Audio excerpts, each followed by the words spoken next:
हाँ, तो हम क्या कहना चाहेंगे, किस क्या क्या धाराएं लगे हैं राखी सावंत के ऊपर? बहुत सारी धाराएं लगी हैं बेस्ड ऑन मल्टीपल वीडियोस। तो सारे एफआईआर की प्रक्रिया शुरू हो गई है और अलग अलग वीडियोस में अलग अलग जो उसने स्टेटमेंट्स किए हैं, फॉल्स एलिगेशंस लगाए हैं, outraging women's modesty, humiliating statements जो उसने किए हैं, तो सारी चीज़ों पे अलग अलग धाराएं हैं। वो सारा अभी प्रोसेस स्टेटमेंट स्टार्ट हो गया है। साथ ही मुंबई पुलिस क्या एक्शन लेने वाली है राखी सावंत के खिलाफ? They will take action, I am very confident, क्योंकि मैंने एक बैकग्राउंड भी दिया है कि ये मुद्दा कब से शुरू हुआ था। 2008 से शुरू हुआ था, जब राखी को मुझसे दिक्कत होनी शुरू हो गई थी, जब हॉर्न के प्लीज़ में राखी को रिप्लेस करके मुझे लिया गया था और फिर मेरे साथ कंट्रोवर्सी करके प्रोड्यूसर्स ने वापस राखी को लिया। तो उसमें प्रोड्यूसर्स की एक चाल थी कि मेरे नाम पे पब्लिसिटी करके, शायद उनकी पहले से प्लानिंग थी कि राखी को ही लेंगे, लेकिन उन्होंने पहले राखी को रिप्लेस किया मेरे से और उसके बाद मेरे साथ कंट्रोवर्सी करके वापस राखी को गाने में लिया और मेरे सारे चेक्स उन्होंने बाउंस कर दिया। मेरे शूटिंग से पहले ही मेरा एक चेक बाउंस हो गया था। मतलब उनकी सोची समझी साजिश थी, ये कंट्रोवर्सी करेंगे, हंगामा करेंगे ताकि ये सब हो जाए, पब्लिसिटी मिले। मैं ये कहना चाहूँगी कि इस तरह के गलत काम करने ही नहीं चाहिए प्रोड्यूसर्स को, क्योंकि अगर मैं गाना कर लेती, वो गाना रिलीज़ हो गया होता, मैं उस वक्त मेरा एक नाम था, मैंने अच्छी अच्छी फिल्में की थी, मेरी आशिक बनाया बहुत बड़ी हिट हुई थी और दूसरे भी गाने फिल्में हिट हुई थी। अगर वो गाना रिलीज़ हो गया होता तो मुझे भी आगे काम मिलता और प्रोड्यूसर्स को भी फ़ायदा होता। वो पिक्चर रिलीज़ हो जाती, वो पिक्चर आज तक रिलीज़ नहीं हुई है। उस पिक्चर की वजह से मुझे इतना इमोशनल ट्रॉमा, इतना कुछ मुझे झेलना पड़ा। उन्होंने अगर वो कंट्रोवर्सी नहीं करी होती, शॉर्टकट का काम नहीं किया होता कि कंट्रोवर्सी करके तनुश्री दत्ता के ऊपर हम ज़ोर ज़बरदस्ती करके, प्रॉब्लम्स क्रिएट करके किसी भी लड़की को अगर आप इस तरह से ट्रीट करोगे, तो कोई भी एक ईमानदार जो इंसान होता है, सेल्फ रिस्पेक्टिंग इंसान होता है, रिटेलिएट करेगा ही। आप किसी को परेशान कर रहे हो, वो चुपचाप कैसे कोई सह, कुछ चीज़ें ना सहनशीलता के बाहर होती है और कुछ आदमी ऐसे होते हैं जिनकी हरकतें आप नहीं झेल सकते। और नाना पाटेकर की रेपुटेशन हमेशा से ऐसी रही है। उसकी एक सिर्फ मैं नहीं, बहुत सारी हीरोइंस के साथ उसके प्रॉब्लम्स हुए हैं। बहुत सारी एक्ट्रेसेस ने इंटरव्यूज़ में कुछ ना कुछ उसके बारे में बोला है और उसने अपनी छवि बनाई है कि मैं बहुत अच्छा इंसान हूँ क्योंकि मैं समाज सेवा करता हूँ। कोई प्रूफ नहीं है समाज सेवा का, सिर्फ प्रेस कॉन्फ्रेंसेस है कि समाज सेवा करते हैं। आप प्रूफ दिखा के आप बोलिए कि आपने सच में क्या समाज सेवा की है। और दूसरी चीज़, अच्छा आदमी वो होता है जो अपने परिवार के साथ रहे। हीरोइनों के साथ लिंकअप करके, हीरोइनों के साथ अफेयर करने अच्छा आदमी के लक्षण नहीं होते हैं। ये बात दुनिया को पता है, ये बात पूरी मीडिया में फैली हुई है कि नाना पाटेकर के अपने खुद के फैमिली के साथ संबंध ठीक नहीं है। वो अपनी खुद की बीवी और बेटे के साथ नहीं रहते। उसने अपने बेटे को भी इंडस्ट्री में कोई सपोर्ट नहीं दिया है। अच्छा आदमी के लक्षण वो होते हैं जो अपनी बीवी के साथ, एक ही बीवी के साथ जिससे उसने शादी की है, वो शादी निभाए। बीवी बेवा की जैसे रह रही है और हीरोइनों के साथ अफेयर्स की खबरें हर जगह, आर्टिकल आप निकालोगे ऑनलाइन तो ये हीरोइन वो हीरोइन, वो अच्छे आदमी के लक्षण नहीं है। तो जो पब्लिक में उसने अपनी इमेज बनाई है कि मैं अच्छा आदमी हूँ और ये तनुश्री दत्ता मेरे पे एलिगेशंस लगा रही है, वो सरासर झूठ है।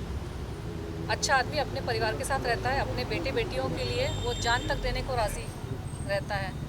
इंडस्ट्री के जो हीरो है, प्रोड्यूसर है, वो अपने बेटों के लिए, बेटियों के लिए क्या कुछ नहीं करता है और इसने अपने बेटे के लिए क्या किया है। अच्छा आदमी की डेफिनेशन वो होती है। तो इसके आसपास और इसका तो नाना पाटेकर का भाई मन्या सुर्वे था, सबको पता है। मुंबई का बहुत ही खतरनाक गैंगस्टर मन्या सुर्वे। ये बात मुझे रिसेंटली पता चली। 2-2.5 साल से मेरे ऊपर अजीब अजीब चीज़ें हो रही थी। असैसिनेशन अटैम्प्ट हुआ, मेरी गाड़ी के ब्रेक फेल किए गए, एक्सीडेंट हुआ, मेरे खाने में क्या मिला के पता नहीं क्या करने की कोशिश हो रही थी। मुझे समझ ही नहीं आ रहा था मेरे साथ हो क्या रहा है 2018 के बाद। खासकर जब मैंने वो प्रेस कॉन्फ्रेंस में सवाल पूछे नाम फाउंडेशन के ऊपर कि ये फाउंडेशन करती क्या है। इसके नाम पे तो डंका बजता है ना, नाना पाटेकर समाज सेवा करते। कौन सी समाज सेवा की है? गांव को अडॉप्ट किया, उस गांव में जाके देखिए अडॉप्शन में क्या हुआ है। मैं सवाल तो, संविधान ने दिया है हर किसी को हक। जिस संस्था को टैक्स फ्री स्टेटस का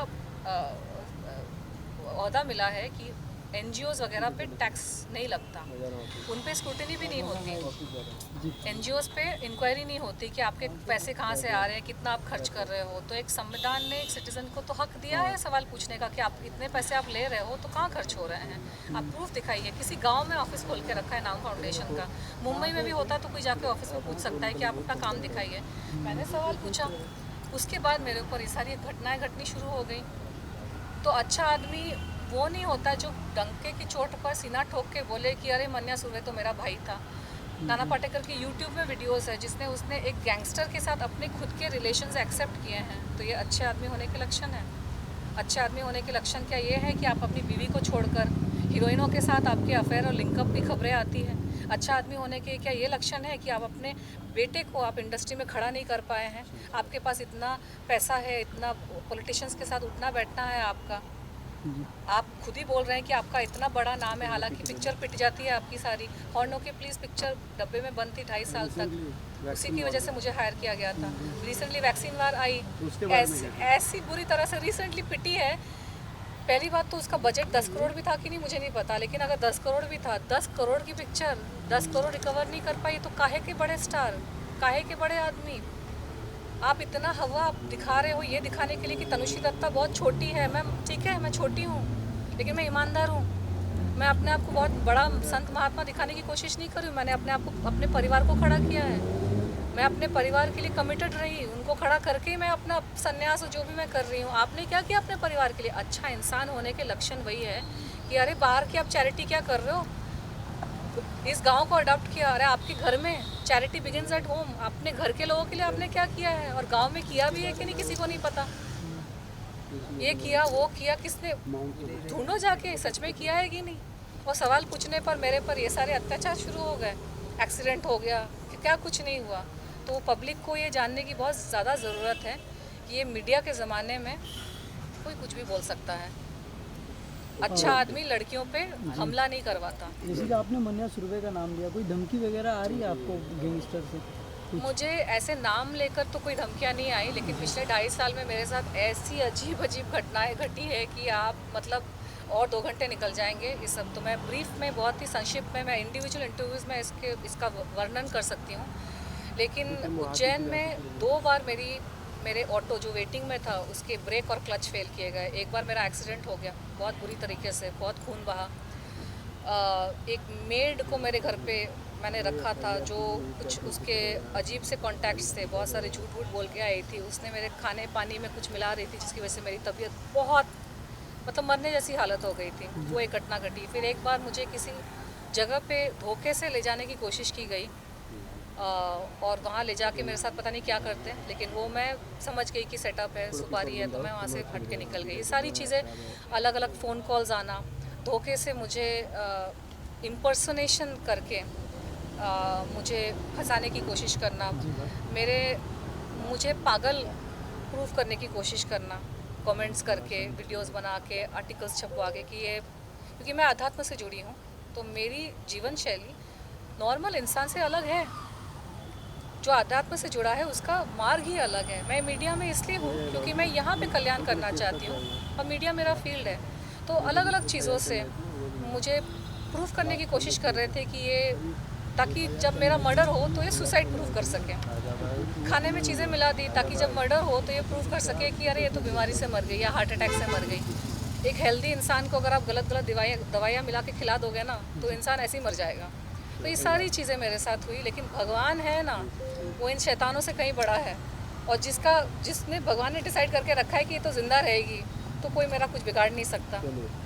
तो अब मैं एक्शन, एक तो मुद्दा शुरू हुआ है राखी का, वो उसी मुद्दे से कनेक्टेड है क्योंकि मीटू मूवमेंट के टाइम पे राखी दर्ज हो गया है ना राखी सावंत को। वही प्रक्रिया चल रही है, अच्छा मैम, फाइनली मैम आप मानती है कि जो भी जितने भी अटैक्स हुए आप पे, जो भी आरोप लगाया है, जैसे कि आर्टिकल्स की बात करें तो सभी नाना पाटेकर के थ्रू कराया गया, क्योंकि कहीं ना कहीं उन्हीं का नाम आ रहा है आपके? मेरे और तो कोई दुश्मन है नहीं।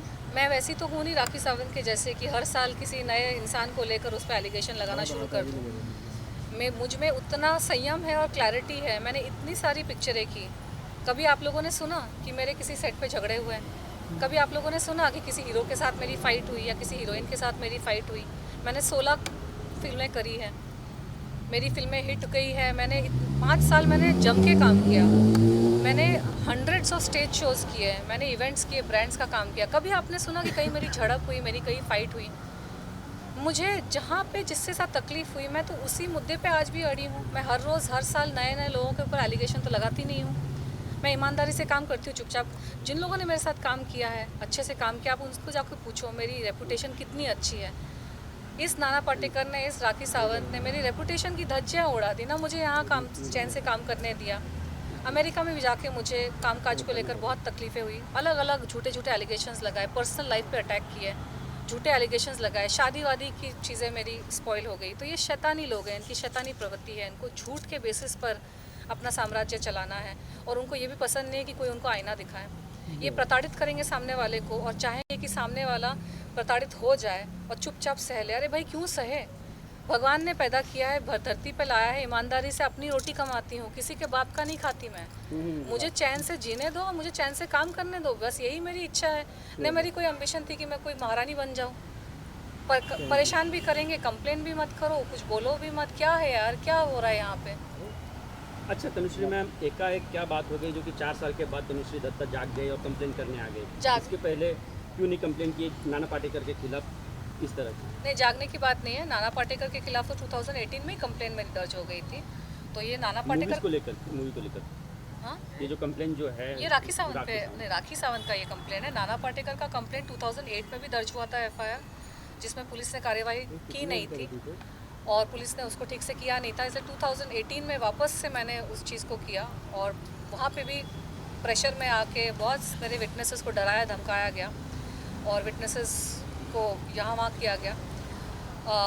राखी सावंत का जो मामला था 2018 में मेरी तबीयत बहुत बिगड़ चुकी थी मीटू मूवमेंट के टाइम पे, क्योंकि इतना मुझ पे एक साइकोलॉजिकल प्रेशर आ रहा था और मुझे US वापस भी जाना था, क्योंकि यहाँ से तो लोगों ने परेशान किया, तो वहाँ पे मेरा काम वाम था, मुझे वापस जाना था। तो अब जब मैं वापस आई हूँ और अब मेरे पास वक्त है, क्योंकि आप समझ सकते हैं कि मुझे तो देखने वाला कोई नहीं है ना, मेरे आगे पीछे कोई नहीं मुझे देखने वाला, तो मुझे तो अपनी रोजी रोटी कमानी पड़ेगी ना। मैं यहाँ बैठी रहूँ, ये सब कोर्ट कचहरी के चक्कर करती रहूँ? मुझे यहाँ रहने नहीं दोगे, यहाँ जीने नहीं दोगे, यहाँ काम नहीं करने दोगे। भाई मैं जहाँ पे हूँ वहाँ पे तो मैं काम करूँ, कुछ करूँ, अपना जीवन का आगे बढ़ाने की कोशिश करूँ। तो हमेशा पॉसिबल नहीं होता है कि हर चीज़ को तुरंत कर देना। और राखी सावंत जैसी जो लोग होते हैं वो जितनी गंदगी कर देते हैं ना, सामने वाला इंसान इतना धक्के से शॉक हो जाता है कि सामर्थ्य आपका टूट जाता है कि आप डील कैसे करें। अभी तो मैं वीडियोस देखने को मजबूर हो गई हूँ, क्योंकि FIR के लिए पूरा डिटेल देख कर आपको सेकंड बाय सेकंड बहुत वो करना पड़ता है। मैं 2 दिन पहले भी मैं रो रही थी कि कोई इंसान आके इस तरह के एलिगेशन लगा के सारी ज़िंदगी यार ईमानदारी से काम किया, इससे अच्छा तो बेईमानी हो जाता है। क्यों ईमानदार रहे कोई इस देश में? क्यों कोई तरीके से रहे? जब चोर उच्चकों को इज्जत देते हैं, चोर उच्चकों के सामने दुनिया अगर झुकती है, झूठे लोगों का बोलबाला है, कोई भी आके कुछ भी करके चला जाएगा, तो हम क्यों ईमानदार रहे? हम भी झूठे बन जाते हैं, हम भी बेईमान बन जाते हैं, हम भी चोर उच्चके बन जाते हैं, हम भी डकैत बन जाते हैं। अगर उस तरह के लोगों को ही संविधान प्रोटेक्ट करेगा, मंत्री महोदय का मंत्री लोगों के साथ उठना बैठना, सारे गुंडे चोर मवाली, और जो ईमानदार इंसान होता है तो ईमानदारी से मेहनत में मजदूरी कर रहा होता है। क्या करे इंसान, बताओ? और फिर अगर एक वक्त भी आता है कि चलो फ्री है अभी अब कर सकते हैं, तो अब सवाल पूछते हैं कि अभी क्यों? अरे कब करें? इंसान में जब क्षमता होगी, जब समय होगा अपने काम काज को छोड़ के, तभी इंसान एक्शन लेगा ना। Thank you ma'am. Thank you. Deepak पकड़ आइए सब लोग। एक और चीज़ है, 2018 में मेरे ऊपर इतना प्रेशर था ना, साइकोलॉजिकल प्रेशर, सारी चीज़ों का प्रेशर, इतना बड़ा मूवमेंट हो रहा था, मुझे उस वक्त राखी से नहीं भिड़ना था। आप वीडियोस को देखो, इतना उसने गंद मचाया है, उसकी अग्रेशन जो है ना, मैं मैच नहीं कर सकती। मुझ में वैसी वाली अग्रेशन है ही नहीं। मैंने तो प्रेस कॉन्फ्रेंस से पूछा भी था, कौन सा घोड़ा पीती है बहन, मेरे को बता दें। इतना लड़ने की जो उसमें अग्रेशन है, हर रोज़ तो ओशीवारा पुलिस थाने में आके उसके हर साल हस्बैंड को जेल भिजवाना, ये कैसे करती है? मैं कैसे compete करूं यार ऐसे लोगों के साथ। ये जो शैतानी और जो दैत्य वाली जो शक्तियां हैं ना, मुझे शायद थोड़ी और कुछ साधना करनी पड़ेगी इन लोगों से लड़ने के लिए, शक्ति प्राप्त करने के लिए। मैं अभी कुछ दिन पहले भगवान से बोल रही थी कि अब मुझे ना शक्ति दो, लड़ने के लिए शक्ति दो। मैं थक जाती हूँ। मैं हफ्ते भर पहले मैंने प्रेस कॉन्फ्रेंसेस किए, इंटरव्यूज़ किए। मैं पिछले एक हफ्ता पूरा मैं थकी हुई थी, बीमार हो गई थी, थोड़ा सा उठ नहीं पा रही थी, ज़्यादा शक्ति नहीं थी। मैंने अपना कुछ किया, अपनी साधना शुरू की। अब थोड़ा सा एनर्जी आया है, FIR करना है तो ये मैं कर रही हूँ। ये प्रक्रिया इसकी है, करनी पड़ेगी। और मैं चाहती हूँ कि इस तरह के लोगों को पब्लिक बोल देना बंद कर दे, क्योंकि पब्लिक इनको जाने देती है, इनकी कॉमेडी में आ जाती है। लेकिन कॉमेडी की आड़ में आप किसी की ज़िंदगी ख़राब कर रहे हो, ये सही नहीं है। इंसान इंसानियत छोड़ देगा, अपनी ईमानदारी छोड़ देगा जब यंग जनरेशन देखेगी ना कि इस तरह के लोग कुछ भी करके निकल जाते हैं। ये सही नहीं है। अच्छा, क्या क्या कंप्लेंट्स में क्या क्या चार्जेस लगेंगे? देखिए, तनुश्री जी के बारे में मीडिया में, न्यूज़ चैनल में जो बोला गया है, उनके बारे में अभद्र भाषा में जो अश्लील जो वक्तव्य किया गया है, उसके बारे में हमने शिकायत दर्ज की है। उसकी अभी सब प्रक्रिया चालू है। अभी हम सारा डिटेल अभी डिस्क्लोज नहीं कर सकते, क्या हो रहा है, क्या नहीं हो रहा है। सारे वीडियोज़ वगैरह हमने आज जमा किए, उसका पंचनामा हो चुका है वीडियोज़ का, और वो सारे वीडियोज़ हमने पुलिस स्टेशन में जमा किए हैं। और ये प्रक्रिया चालू है, अभी जारी है, कल तक जारी रहेगी। और कल आपको इसके बारे में फाइनल जो FIR के बारे में कल आपको जानकारी मिल जाएगी। चलो, थैंक यू। मैं एक बात कहना चाहती हूँ, बहुत सारे लोग ना मेरे पे एलिगेशन लगाते हैं, मीडिया पब्लिसिटी। राजा भाई, मेरा करियर इतना अच्छा चल रहा था ना 2008 इंसिडेंट के पहले, कि मुझे कोई मीडिया पब्लिसिटी की ज़रूरत नहीं थी। ये शैतानी लोग आके हम जैसे लोगों को परेशान करते हैं अपनी मीडिया पब्लिसिटी करने के लिए, फिर हम पे उल्टा एलिगेशन लगाते हैं, उल्टा चोर पटवाल को डांटे कि आप कर रहे हो पब्लिसिटी के लिए। किसी इंसान को क्या हक नहीं है अपनी हक की लड़ाई लड़ने का? आप कुछ भी मुझे बोल के चले जाओगे, आप कैसे भी मेरे साथ बर्ताव करके चले जाओगे, मैं रिटेलिएट नहीं कर सकती हूँ। और जब कोई रिटेलिएट करेगा तो उस पर उल्टा एलिगेशन लगाओ कि मीडिया पब्लिसिटी। मुझे ज़रूरत है मीडिया पब्लिसिटी की। मैं अगर काम कर लूँगी ना, स्क्रीन पे आ जाऊँगी, वो 10,000 कंट्रोवर्सीज के ज़्यादा उससे मुझे पब्लिसिटी मिलेगी। अगर वो हॉर्नों के पीछे गाना उन्होंने मुझे शूट करने दिया होता सुकून से, शांति से, बिना परेशान किए हुए, उस गाने से मुझे ज़्यादा पब्लिसिटी मिलती है, उस गाने से मुझे आगे भी काम मिलता। तो क्या कोई इंसान अपने ऊपर ये सारी अत्याचार होने देगा? पब्लिसिटी क्या? राखी सावंत और मेरा स्तर बहुत अलग है। मुझे लीड रोल्स मिल रहे थे, मुझे गाने मेरे हिट थे, मुझे काम मिला, मैं मिस इंडिया हूँ। मुझे नहीं ज़रूरत है सड़क पे आके पब्लिसिटी का। मेरी एनर्जी नहीं होती ये सब कोर्ट कचहरी ये सब करने के लिए, लेकिन करना पड़ रहा है अपने हक के लिए। क्योंकि आज इस राखी सावंत को अगर मैंने छोड़ दिया ना, तो सबको लगेगा कि अरे तनुश्री तो ईजी टारगेट है, उसको आप कुछ भी करके निकल जाओगे। थोड़ी परेशानी तो होनी चाहिए सामने वाले को, अगर आपने मुझे परेशान किया है, क्योंकि मुझे तो और भी जीना है ना, और भी काम करना है, और कुछ करना है, करना पड़ता है अपने आप को बचाने के लिए। आपको लड़ना पड़ता है। मुझे लड़ना बिल्कुल पसंद नहीं है, मैं बचपन से वैसी हूँ। मुझे लड़ना पसंद नहीं है, मुझे जोर आवाज़ में बात करना पसंद नहीं है, तू मैं पसंद नहीं है। लेकिन इन शैतानों ने, इन महिषासुरों ने मुझे फोर्स कर दिया है कि मैं लड़ूं। मुझे अपने आप को उठाना पड़ता है कि आज मुझे चाहिए शक्ति, मुझे करना पड़ेगा। आप नहीं समझ रहे, पब्लिसिटी का कुछ है ही नहीं, पर पब्लिक को बताना ज़रूरी है। पब्लिक को ना बताए तो लोगों को लगेगा कुछ नहीं कर रही है। चिकन एंड एग सिचुएशन, करे तो क्या करे इंसान। चलो, थैंक यू।